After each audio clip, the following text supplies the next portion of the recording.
Ay, grabe. Nakakapagod mo yung araw. Ah, ang likod ko. Sakit. Ano pa bang pwedeng mapanood ngayong araw? Mabuksan niya itong telebisyon. Magandang hapon, Pilipinas. Narito na ang mga nagbabagang balita. Polusyon sa lupa, hangin, tubig, at epekto ng pagngingina, tutukan. Kritikal na level ng polusyon sa ilang lugar, kailangan na ng agarang aksyon para maprotektahan ang kalikasan at kalusugan. Sa polusyon sa lupa, ayon sa datos, tumataas ang bilang ng basura na naiimbak sa mga landfill na hindi masyadong naaayos na nagiging sanhi ng kontaminasyon ng lupa at tubig. Samantala, ang polusyon sa hangin, lalo na sa urban areas, ay dulot ng tambak ng sasakyan at industrial emissions. Sa polusyon sa tubig, maraming ilog ang nababalot ng basura at mga kemikal mula sa industriya at kabahayan. At hindi lamang ito ang problema, kundi pati na rin ang mga ilegal na pagginginan na sumisira sa kagubatan at nagdudulot ng pagbaha at pagguho ng lupa. Grabe. Ang dami talagang problema sa kalikasan natin ngayon. Ano na kaya ang kinabukasan ng mga anak namin? Pa, ano yung pinanood mo? Wala to anak. Balita lang. Tungkol daw to sa mga issue ng pollution ngayon at yung mga epekto ng pagmimina. Sabi nga nila, matinding epekto raw to sa ating kalikasan at sa kinabukasan nyo. Oo, yan nga yung mga nakikita kong issue sa ngayon eh. Tsaka marami na rin nagre-reklamo dyan. O nga pala, may nakita akong free webinar sa Facebook kanina tungkol daw yun sa mga solusyon sa polusyon tsaka sa pagmimina. Gusto mo bang sumali? Talaga anak? Naku, mukhang maganda yan. Oo naman. Kailangan natin malaman kung ano pa bang pwede nating gawin sa panahon ngayon bilang isang normal na mamamayan ng Pilipinas. Sige Sige pa. anak. Anak. Check natin ang laptop. Wait.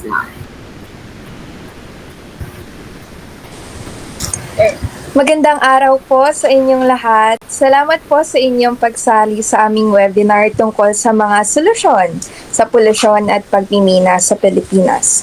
Ako po si Dr. Katapang at ngayong araw pag-uusapan natin kung paano natin mapapababa ang polusyon sa lupa, hangin at tubig at kung paano natin mapapabuti ang kalagayan ng ating pagmimina. Kasama ko ngayon ang ating guest speaker na si Dr. He. Siya ay isang environmental scientist mula sa China. Ako anak, mukhang seryoso pala ito. Sige nga, makinig pa tayong mabuti. Unahin natin ang mga simpleng hakbang na maaaring gawin ng bawat individual para mabawasan ng polusyon sa lupa, hangin at tubig. Para sa polusyon sa lupa, ang waste segregation sa bawat bahay ay isang epektibong paraan.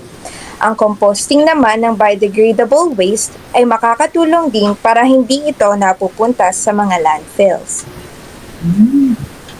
Kaya naman pala nating bawasan anak yung mga basura natin sa simpleng pagsesegregate at composting. Oo nga pa, pwede rin tayong mag-compose sa bahay para naman mabawasan yung basura natin. Ngayon, ibabahagi naman ni Dr. He ang tungkol sa polusyon sa hangin at ang mga pwedeng gawin upang ito ay mabawasan. Dr. He? Thank you, Doctor. Air pollution is a significant issue, but individuals can help reduce it by minimizing private vehicle use, opting to walk, bike, or use public transportation, reduce carbon emission significantly. Mukhang mas makakatulong pala din tayo sa pollution sa hangin kung iiwas tayo sa paggamit ng kotse natin dyan sa labas. Mas safe at healthy pa. Tsaka kung minsan, kapag malapit naman yung pupuntahan natin, mag-bike or maglakad na rin tayo para less gastos na rin sa gas. Pagdating naman sa polusyon sa tubig, isa sa mga hakbang na magagawa ng mga individual ay ang pagsali sa mga community clean-up drive. Tulong-tulong ang komunidad sa paglilinis ng mga anyong tubig gaya ng ilog at lawa. Mukhang maganda ito, anak. Pwede tayong sumali sa mga pin-up drive na ito. Oo nga po, wala rin naman akong ginagawa. So, Oo. matulog ka, clean up drive. Eh, di, Diyan sa barangay at sa bahay natin. Kapag may nabalitaan ka, sabihan mo din agad ako. Sige pa. Magandang banding na rin natin yun. Ngunit, ang mas malaking epekto sa paglaban sa polusyon ay makakamit lamang sa tulong ng gobyerno at mga organisasyon. Ipapaliwanag ni Dr. He ang mga hakbang ng gobyerno para sa mga isyong ito. Dr. He? Certainly, for water pollution, governments should build more wastewater treatment facilities to filter waste before releasing it into rivers and lakes. Strict regulations are also necessary to manage industrial and community waste disposal effectively. Kaya pala kailangan kontrolado din talaga ang pagtatapon ng mga kemikal sa mga anyong tubig. Lalo na papa dun sa sa mga lugar na malapit sa ilog. Sobrang mahalaga yan. Muli ay may Okay. kailangan pang idugtong si Dr. He. Okay. For air quality, setting up monitoring stations across cities allows for real-time tracking. Governments can also encourage public transportation by improving infrastructure, building bike lanes, and offering incentives for electric vehicle use. Additionally, factories can be required to use cleaner technologies and air filtration system. Ayan na nga. Umahangin na. Malaking bagay talaga kung makikita natin ang kalikatad ng hangin sa araw-araw. Kung mas maayos lang sana yung public transport natin, mas marami sigurong commuter. Kaso wala nasa Pilipinas tayo. Para naman sa polusyon sa lupa, makakatulong ang mga solid waste management programs sa antas ng gobyerno, tulad ng pagtatayo ng recycling centers at pagbibigay ng mga inisyatibo sa mga komunidad na mag-recycle. Pwede rin maglunsad ng soil rehabilitation programs para linisin ang kontaminadong lupa.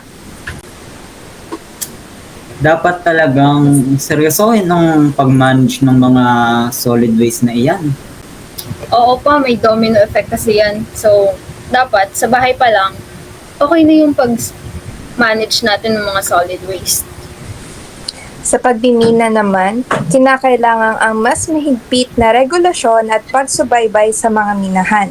Dapat silang sumunod sa sustainable mining practices, kabilang na ang reforestation at rehabilitation ng mga minahang lugar. Dapat ding hikayatin ang pakikilahok ng komunidad sa mga desisyon sa pagmimina, upang mabigyang boses ang mga lokal na residente. Napakahalaga din pala talaga ng community engagement na yan, ano? Pati ang regulasyon sa pagmimina. Ito nga, nitong nagdaang bagyong Christine, di ba? Sobrang daming pagguho ng lupa dito sa Batangas. Oo pa, kaya kailangan talaga mapangalagaan yung mga lugar na to. Kasi sa atin din bumabalik yun eh. Sa usapin ng mas malalaking solusyong kailangan, kasama talaga ang mga hakbang na dapat gawin ng gobyerno, mula sa pagtatayo ng mga wastewater treatment facilities hanggang sa pagkakaroon ng mas maayos na regulasyon sa solid waste management, air quality monitoring, at sustainable mining practices. Kaya minsan, naiisip ko rin, bakit ko pa binabahagi ito sa webinar kung gobyerno naman pala dapat ang magsagawa o magsolusyon? Pero tandaan din natin, sa mga ganitong issue, malaki ang magagawa ng tamang pagboto. At yun ang kailangan nating gawin. Kaya ibinabahagi ko rin ang mga solusyon na dapat isagawa ng gobyerno. Makakatulong din sa pagsolusyon sa malalaking hakbang ang isang individual sa paraang tamang pagboto. Kaya, pagdating ng eleksyon, ayusin ang pagboto at siguruhing masita natin ang mga nasa posisyon na hindi wais sa paggamit ng budget para sa ikabubuti ng bansa. Hindi biro ito. Kailangan nating siguraduhin na ang mga pondong inilalaan sa kalikasan ay talagang nagagamit sa mga proyektong para sa kalikasan. Tama nga naman. Kailangan natin ng mga leader na may malasakit sa ating kapaligiran. Oo pa, kaya next election, dapat talaga yung mga mananalo, yung mga responsableng leader na. Sa kabuuan, mahalaga ang pagtutulungan ng bawat isa, simpleng mamamayan, komunidad at gobyerno, upang mapanatili ang kalinisan ng ating kalikasan. Ang maliliit na hakbang ng bawat isa ay may malaking epekto rin sa kinabukasan ng susunod na henerasyon. No? Salamat anak at pinaalam mo sa akin itong webinar na ito. Sobrang dami kong natutunan ngayong araw. Wala yun pa, para din naman sa future natin to eh. Breaking News Pilipinas. Isang mahalagang webinar ang matagumpay na isinagawa ngayong araw kung saan tinalakay ang mga seryosong isyu ng polusyon sa ating bansa, sa lupa, hangin, tubig at ang nakakaalarmang epekto ng pagtingina. Ayon sa mga eksperto, nasa kritikal na antas na ang polusyon sa ilang lugar, kaya't kinakailangan na ang agarang aksyon. Sa webinar, binigyang diin ang mga solusyong kayang simulan ng bawat Pilipino. Simple pero makabuluhan, waste segregation sa mga tahanan, paglahok sa cleanup drives, at ang mas responsableng paggamit ng pampublikong transportasyon para mabawasan ang carbon emissions. Ngunit ayon sa mga eksperto, hindi sapat ang aksyon ng mga individual lamang. Nanawagan din ng mga eksperto sa gobyerno na magpatupad ng mas mahigpit na regulasyon sa solid waste management at air quality monitoring. Ito ay isang paalala na ang bawat hakbang, maliit man o malaki, ay may epekto sa kinabukasan ng ating bansa. Salamat sa inyong pakikinig. Hanggang sa susunod na balita. Ito ang ika-4 na pangkat. Abangan ng mga karagdagang updates sa mga pagsisikap na ito para sa isang mas malinis na Pilipinas.